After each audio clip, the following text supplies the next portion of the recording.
Endiana biacara-ini ya wendia wa mbegu cia kuhanda kaunti-ini ya KERICHO NIMAIKITIO NGONO birigiceni-ini iria iratwarithagio ni maabitha uthuthuria wa mbegu KEPHIS na maabitha borithi kaunti-ini ino thutha wao kunyitikana na mbegu cia mbembe itakinyaniirie ikiro ni itetekiritio ni ruhonge rwa KEPHIS.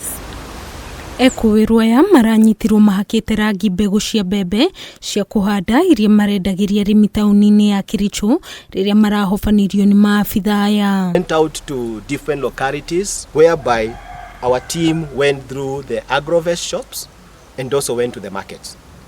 In the agrovet shops, the team was able to inspect 25 shops, and out of those, actually 22, that is 88%, were complying.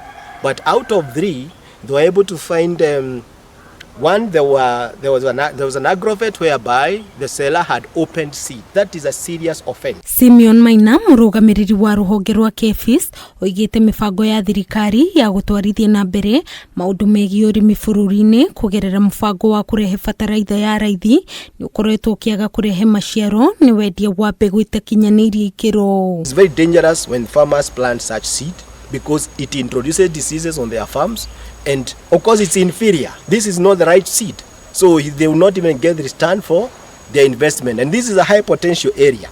So it's very important that farmers plant seed that is certified and seed that is of the best quality. Kuringana na maabitha aya, ekuirwo aya marahofanirio makiendia mbembe ici iria itarari bagiti-ini na muhuri wa kuonania ni njitikirie kwendio. The offenders was actually found at Litein market. We had a number of them. Some of them ran away when they saw the KEPHIS team, but we were able to arrest 2 of them.